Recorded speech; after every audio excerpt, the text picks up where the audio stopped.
Several theories are found in the field of population. The Reverend Thomas Robert Malthus was an English scholar. His theory is popularly called Malthusian theory of population. According to this theory of population, the population increases in a geometrical ratio, whereas the food supply increases in an arithmetical rate. The difference would lead to the widespread poverty and starvation.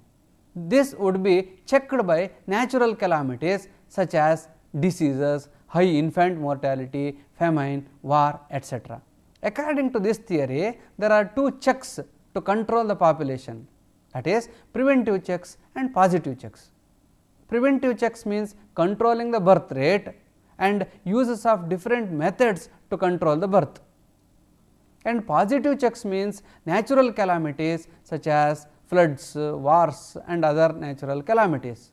His theory was criticized by many other experts because Malthus considered only two factors like food supply and population.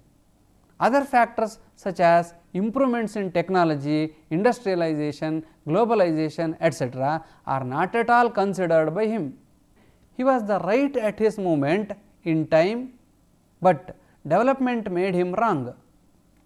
That is the reason why another theory came into practice. Edwin Cannon introduces a book called Wealth of Nations in the year 1904. He was a professor at London School of Economics. The relationship between the population and resources outline the basis of optimum population.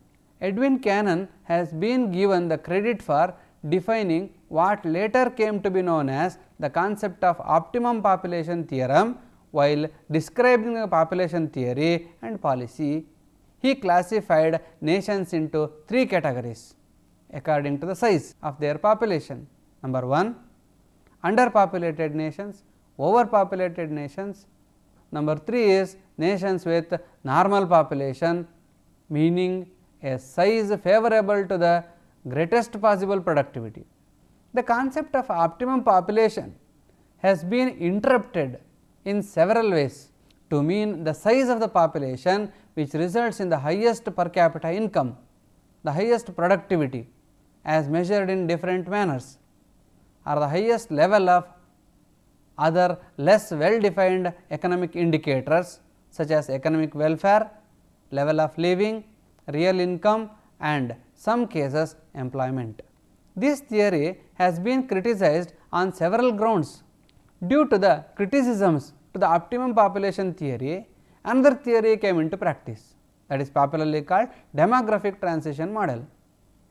The theory is based on the interpretation of demographic theory developed in 1929 by American demographer Warren Thompson. Thompson observed the changes or transitions in birth and death rates in industrialized societies over the previous several years.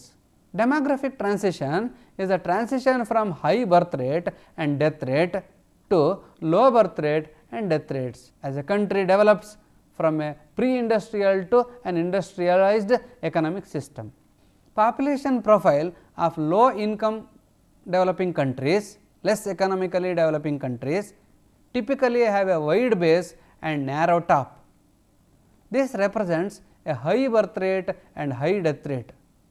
Population profiles of more economically developed countries typically have a roughly equal distribution of population throughout the age groups. The top obviously gets narrower as a result of deaths. Since 1980, India has experienced no longer declines in the birth rate, while death continues to go down. The birth rate has remained constant at 32 to 33% per thousand. Despite of drastic increase in the percentage of couples protected from unwanted pregnancy from 24% in 1980-81 to 41% in 86-87.